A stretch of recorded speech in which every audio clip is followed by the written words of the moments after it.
13వ అధ్యాయము 9వ వచనాన్ని చదువుతూ ఉన్నాను, గమనించండి.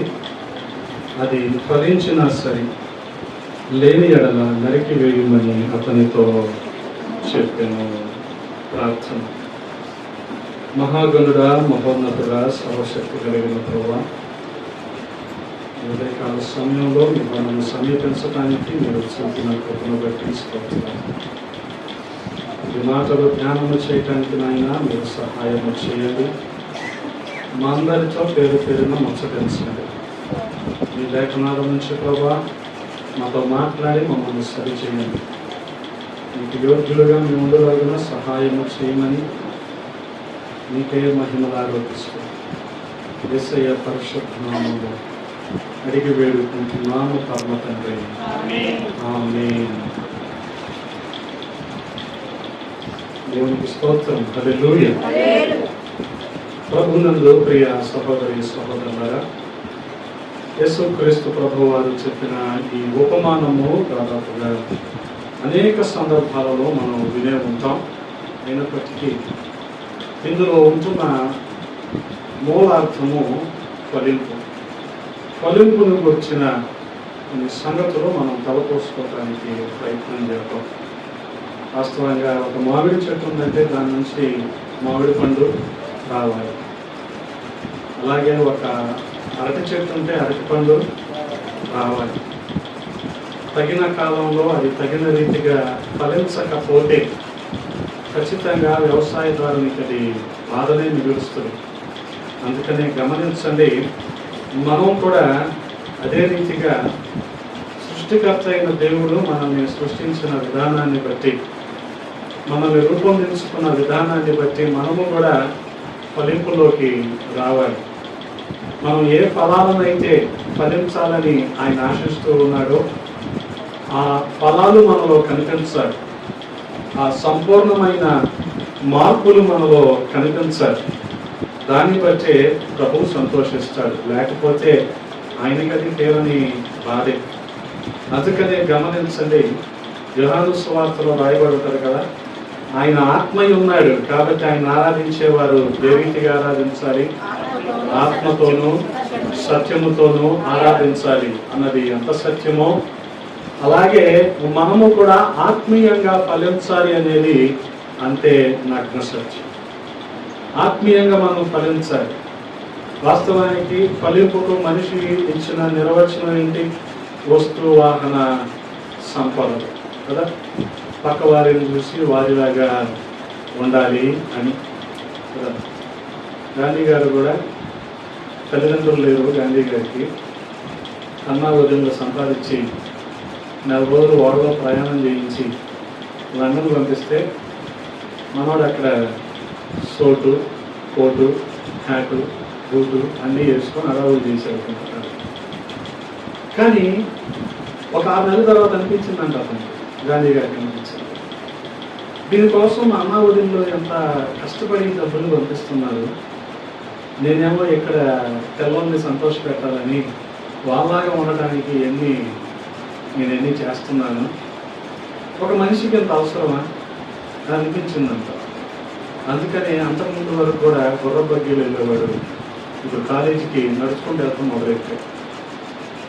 అప్పుడు నడిచిన విధానం ఎక్కడ ఉపయోగపడింది?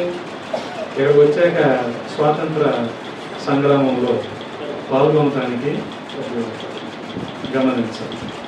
అందుకని మనం ఏం చేస్తాం? పక్క వాళ్ళని చూసి మనల్ని మనం మలుచుకోవడానికి ప్రయత్నిస్తాం, దాన్ని ఫలింపు అనుకుంటాం. ఇప్పుడు పక్క వాళ్ళు ఎవరు? గాంధీ గారికి తెల్లలను చూసి వాళ్ళలాగా ఉండటానికి గాంధీ గారు ప్రయత్నించారు. అలాగే మనం కూడా లోకస్తులను చూసి వారిలాగా ఖరీదైన వస్తువులు, విలాసవంతమైన బంగళాలు, లేకపోతే ఖరీదైన ఏమంటారు వాటిని, గ్యాడ్జెట్స్ కదా, ఖరీదైన వాచి.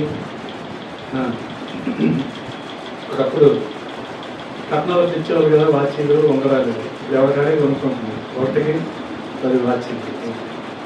Flipkart కొనేవాని, Amazon కొనేవాని. ఇదంతా ఏమనుకుంటున్నారు జనాలు? ఇలా ఖరీదైన కొనుక్కోవడం ఫలింపు అనుకుంటున్నారు. కానీ దేవుడు ఉద్దేశించిన ఫలింపు ఇదైతే కాదు. ఎందుకని ఆయన ఆత్మస్వరూపి. మనము కూడా ఆత్మలో ఎదగాలని, ఆత్మలో ఫలింపులోనికి రావాలని, ఆత్మీయ ఎదుగుదల మనలో ఉండాలని ఆయన కోరుకుంటున్నాడు. సంవత్సరాలు, నెలలు మన మీద దొర్లిపోతా ఉన్నాయి కదా. మనమేమో ఇది ఆఖరి ఆదివారం, ఈ ఆదివారం వెళ్ళకపోతే, మరి జనవరిలో మొదటి ఆదివారం, ఇది మొదటి ఆదివారం. ఈ ఫీలింగ్ లో మనం ఉంటున్నామే కానీ ఇక్కడ ఫలింపు ఉండదు, ఆత్మలో ఎదగట్లేదు. ఇది చాలా అవసరం. అవన్నీ మన పట్టింపులే, గమనించి అవన్నీ మన పట్టింపులే. అమ్మో ఆఖరండి, ఇది ఏం చేద్దామండి, తండాల కూడా ఆఖలేదు. మళ్ళీ నెక్స్ట్ది, మొదటిది ఏంటంటే అందుకని ఇవి కాదు మనం పట్టించుకోవాల్సింది. మనం ప్రభువుని ఎలా సంతోషపెడుతున్నాం, ఏ రీతిగా ఫలింపులోనికి వస్తున్నాం, ఎంత వ్యక్తిగత సమయాన్ని దేవునితో ఏకాంతంగా గడపగలుగుతున్నాం, ఇవి కదా ఆయన అడిగేది. ఎన్ని ఆత్మల్ని ప్రభు వద్దకు మనం నడిపించాం, ఇది కదా ఆయన మనల్ని అడిగేది. వీటి దృష్టిలో మనం ఫలింపులోనికి రావాలి. అందుకని ఆయన ఆరాధించేవారు ఆత్మతోనూ సత్యముతోనూ ఆరాధించాలి. గమనించాలి. యోహాను సువార్త 4వ అధ్యాయము 24వ వచనంలో దేవుడు ఆత్మ కనుక ఆత్మ కావున ఆయనను ఆరాధించువారు ఆత్మతోనూ సత్యముతోనూ ఆరాధించవలను. గమనించండి. ఆయన్ని ఆత్మతోనూ సత్యముతోనూ ఆరాధించాలంటే పశ్చాత్తాపము కలిగి, పాపాన్ని విడిచిపెట్టి, మారు మనస్సు కలిగి, రక్షణ పొంది ఆయనను వెంబడించటం. ఇది ఆత్మలో ఆయనను ఆరాధించటం అంటే. జనాలు అనుకునే ఆరాధన ఏంటంటే అటు కాలితో ఇటు కాళ్ళతో ఊపి, చేతు రెండు ఊపి ఆరాధన ఉంటుంది. ఆయన ఆరాధించడం ఏంటి? ఇక్కడ ఆత్మతోనూ సత్యముతో పశ్చాత్తాపడి, పాప జీవితాన్ని విడిచిపెట్టుకొని, మారు మనస్సు పొంది, రక్షించబడి ఆయనను వెంబడించటమే దేవుడు మన నుంచి కోరుకునే ఆత్మీయమైన ఆరాధన. కాబట్టి ఆ రీతిగా మనం ఆత్మలో ఫలించాలని ఆయన కోరుకుంటా ఉన్నాడు. అందుకనే పౌల అపోస్తలుడు కూడా గలతీయులకు రాసిన పత్రికలో ఆయన మాట్లాడుతూ ఆ ఉత్తరంలో చెప్తూ ఉంటాడు వాళ్ళకి, ఆత్మ ఫలాలను గురించి ఆయన మాట్లాడుతూ ఉంటాడు. అంటే ఆత్మలో ఫలించిన వ్యక్తిలో ఈ లక్షణాలు ఖచ్చితంగా కనబడతాయి అంటారు. 5:22 గలతీయులకు రాసిన పత్రిక 5:22 ప్రేమ, సంతోషము, సమాధానము, దీర్ఘశాంతము, దయాలత్వము, మంచితనము, విశ్వాసము, సాత్వికము, ఆశానిగ్రహం. ఈ లక్షణాలు ఏ మనిషిలో అయితే ఉంటాయో వారు ఆత్మలో ఫలించినట్టు. అంటే పాత జీవితాన్ని విడిచిపెట్టుకొని, తమను తాము పరిశీలించుకొని, ప్రభువు చేత హెచ్చరించబడి, సరిదిద్దుకొని వారు ఆత్మలో కొనసాగుతున్నవారు కాబట్టే వారిలో ఈ లక్షణాలు ఖచ్చితంగా వారిలో కనబడతాయి. గమనించండి. ఆత్మ ఫలం అంటే ఈ లక్షణాలు అన్నీ ఉంటేనే వారిలో ఆత్మ ఫలము ఉన్నట్టు. ఈ 9 లక్షణాలు వారిలో ఉండాలి కదా. 1 నుండి 8 లేకపోయినా సమస్య, 8 నుండి 1 లేకపోయినా సమస్య కదా. చాలా సందర్భాల్లో మనిషి ఏమనుకుంటాడంటే ప్రేమ ఉంటే చాలు, మిగతా అన్నీ వచ్చేస్తే అనుకుంటాడు కదా. ప్రేమ ఉండి సంతోషం లేని వాళ్ళు ఎంతమంది? సంతోషం ఉండి సమాధానం లేని వాళ్ళు ఎంతమంది? అందుకని వీళ్ళకి సంతోషం ఉంటుంది 25వ తారీఖు మధ్యాహ్నం వరకు, 26 ఉదయం ఉండదు సమాధానం. 25 పోతుంది సాయంత్రానికి కదా. ఎందుకు పోతుందంటే నన్ను అడగదు, ఎందుకు పోతుంది. రేపు ఉంటుంది 31వ తారీఖు రాత్రికి సంతోషం, 1వ తారీఖు ఉండదు సమాధానం. ఎందుకని ఉండదు, అంతే అంతే. అర్ధరాత్రి ఈట్ స్ట్రీట్కి వెళ్ళి తిన్నప్పుడు ఉంటుంది సంతోషం, తెల్లారి సమాధానం. ఎందుకంటే వెళ్తున్నది కదా. ఎవరిదయ్యా తినకూడని టైంలో తినద్దయ్యా ఒక్క డాక్టర్ చెప్తాడా? చెప్పడు. ఎందుకని? మీ దగ్గరికి రావాలి మీరు. అందుకని చెప్పు నువ్వు టైంలో తినద్దయ్యా అని. అందుకనే గమనించండి, అన్ని లక్షణాలు ఉంటేనే మనం ఆత్మలో ఫలించినట్టు. అందుకని ఆత్మ ఫలము అన్నాడు అక్కడ పౌల పుస్తకం. గమనించండి, ఆత్మ ఫలము అన్నాడు. ఇంకేం మాట్లాడుతున్నాడు? దీర్ఘశాంతము, దయాలుత్వము, మంచి తనము కదా. దీర్ఘశాంతము, లాంగ్ సఫరింగ్. కొంతమంది బెటరింగ్ అయిపోతారు, ఎప్పుడు రికవర్ అవుతారో తెలియదు, ఎప్పుడు పోతారో కూడా తెలియదు. అప్పుడు మనకి ఏమవసరం? దీర్ఘశాంతం అవసరం. మంచాన్ని పడినట్లు ఎక్కువ కాలం సేవ చేయించుకున్నారు అనుకో, మనిషికి ఏమవసరం? దీర్ఘశాంతం అవసరం. ఇంట్లో వాళ్ళకి దీర్ఘశాంతం అవసరం. లేదంటే అసలు ఆ కుక్క చచ్చిపోలేదా? కుక్క కాదు, అందరూ ఇంట్లో పోయిన అన్నారు. మరి ఎక్కడ పోయింది మన దీర్ఘశాంతం, మన దయాలత్వం, మన మంచితనం కదా? అప్పుడు మనకి దీర్ఘశాంతం అవసరం. కొన్ని విషయాలు మనం ఎక్కువగా బాధ పెడతా ఉంటాయి, అప్పుడు కూడా మనకు దీర్ఘశాంతం అవసరం. అందుకని ఈ లక్షణాల్లో ఒకటి తప్పిన ఆత్మలో మనం ఫలింపులోనికి రాలేదు అని అర్థం. నేను ఎన్ని సంవత్సరాలు ఉన్నాను రాలేదంటే కాదు, రాలేదంటే. తర్వాత ఏం మాట్లాడుతున్నారు? విశ్వాసము, సాత్వికము, ఆశ. విశ్వాసం కదా, అన్నీ ఉండి అడావిడి చేయడం విశ్వాసం అవ్వదు. ఏ బ్యాకప్ లేదు, ఏ సపోర్ట్ లేదు, కానీ ప్రభు మీద ఆధారపడి వెళ్ళిపోవడం ఉంటుంది చూడండి, అది విశ్వాసం అవుతుంది. అదే విశ్వాసం అవుతుంది. ఇక సాత్వికం, ఆ హ్యూమిలిటీ, ఆ హంబుల్నెస్ ఎప్పుడు వస్తుంది మనిషికి కదా? తగ్గింపు మనిషికి రాలేదనుకోండి, మళ్ళీ ఆ మారు మనసుకు తగిన ఈ ఫలాన్ని మనం అనుభవించాలి కదా. ఆ తగ్గింపు మనిషిలో ఉండాలి. అలాగే ఇంకేం కావాలంట? ఆశ, నిగ్రహం, సెల్ఫ్ కంట్రోల్ ఉండాలి. ఆశా నిగ్రహం గురించి మనం మాట్లాడుకోవడం కంటే ప్రమాదే లాంటి అంటారు, భీమం గారు లాంటి వాళ్ళు చెప్పాలి ఆశా నిగ్రహం గురించి. ఏమని? ఎదురు లడ్డు కనిపిస్తుంది, తినకూడదు. అది ఎక్కడో ఉంటుంది, కానీ తినకూడదు. నేను చెప్పచ్చు అందరూ ఇది మర్చిపోయాను. ఎదురుగా మటన్ కనిపిస్తుంది, కండాలు, తినకూడదు. తింటే థైరాయిడ్ పెరిగిపోతుంది కదా.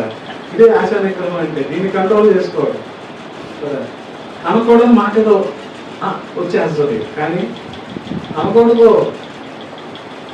ఏదో ఒక గంభీరమైన పదం వచ్చేస్తుంది, కానీ మాట్లాడకూడదు. ఏంటిది ఇదంతా? ఆశా నిగ్రహం. అందుకని ఆత్మఫలములు ఇవన్నీ కూడా గమనించండి. లక్షణాలన్నిటిని బట్టే మనిషి ఆత్మీయంగా ఫలిస్తాడు. అంటే ఇతనిలో పశ్చాత్తాపం ఉంది, మారు మనసుకు తగిన ఫలము కూడా ఇతనిలో ఉంది అని మనం అర్థం చేసుకోవాలి. ప్రభు మనల నుంచి ఆశించేది ఇది. ఎన్ని సంవత్సరాలైనా గడవనివ్వండి, ఎన్ని నెలలైనా మన మీద నుంచి వెళ్ళుకోనివ్వండి, ప్రభు మన నుంచి కోరుకునేదైతే ఈ ఆత్మఫలం. ఎవరిలో అయితే ఈ పశ్చాత్తాపం ఉండదో కదా, మనిషి ఏమనుకుంటాడంటే అప్పుడెప్పుడో పశ్చాత్తాపడటం అయిపోయింది, ప్రతిరోజు పశ్చాత్తాపడాలా, ప్రతిరోజు మారమన్స్ అవసరం అంటే అవసరం కదా. ప్రతిరోజు నీ తలంపులు అలాగే ఉంటున్నాయా కదా? తలంపులు మారుతున్నాయిగా. తలంపులు మారినప్పుడల్లా ప్రభువుని ఆయాసపరుస్తున్నాం. కాబట్టి నీ మనస్సు మారాలి. కాబట్టి మారు మనస్సు అనేది అవసరం. అందుకని ఎవరిలో అయితే ఈ పశ్చాత్తాపం ఉండదో, ఈ మారు మనస్సుల గురించిన ఎరుకుండదో, వారిలో ఏం కనిపిస్తాయి అంట? శరీర కార్యాలు కనిపిస్తాయి అంట. గమనించండి, 19వ వచనాన్ని చదువుతారా ఒకసారి? స్పష్టమై ఉన్నవి జారత్వము, అపవిత్రత, కాముకత్వము, విగ్రహారాధన, అభిచారము, ద్వేషములు, కలహములు, మత్సరములు, క్రోధములు, కక్షలు, భేదములు, విమతములు, అసూయలు, మత్తతలు, అల్లరితో కూడిన ఆటపాటలు మొదలైనవి. గమనించండి. ఇంతకీ గడిచిన కాలంలో కదా, గడిచిన కాలంలో మనం ఏ ఫలాలు ఫలించామో ఆ విషయాన్ని పక్కన పెడితే, ఇక మీదటైన ప్రభు కొరకు శరీర కార్యాలను కాదు కానీ ఆత్మ ఫలాలను మనం ఫలించాలని ప్రభు మన నుంచి కోరుకుంటా ఉన్నాడు. దాన్ని బట్టే ఆత్మీయంగా మనము ఎదిగినట్టు. అందుకనే ప్రభు మనకు అవకాశం ఇస్తున్నాడు. ఈ లోకాసు సువార్త 13వ అధ్యాయము 6వ వచనం నుంచి చూసిన ఆ ఉపమానంలో అంజూరపు చెట్టుకు కూడా ఫలాలు లేవంట, కానీ ప్రభు ఏం చేశాడు? అవకాశం ఇచ్చాడు. ఆ తోటమాలి యజమానుని వేడుకుంటున్నాడు, అయ్యా ఈ సంవత్సరం కూడా ఉండనివయ్యా, ఈ సంవత్సరం కూడా ఉండనివ్వు, ఇది ఫలిస్తుందేమో చూద్దాం.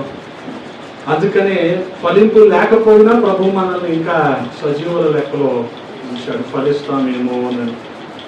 అందుకని ఆయన దుఃఖపెట్టద్దు, ఆయన్ని కష్టపెట్టద్దు. మనం చేయవలసింది ఏంటంటే ఆయన సంతోష పెట్టాలి. ఎప్పుడు ఆయనకు సంతోషం? మనం ఎప్పుడైతే ఫలిస్తామో అప్పుడు ఆయనకు సంతోషం. అటువంటి ఆత్మ ఫలాన్ని ఫలిస్తూ అనేకులకు దీవెనకరంగా, ప్రభువుకు మహిమకరంగా ఉందాం. అటువంటి కృప దేవాది దేవుడు మనందరికీ దయచేయును గాక. ఆమేన్. తలలు వంచండి, ప్రార్థన చేసుకుందాం.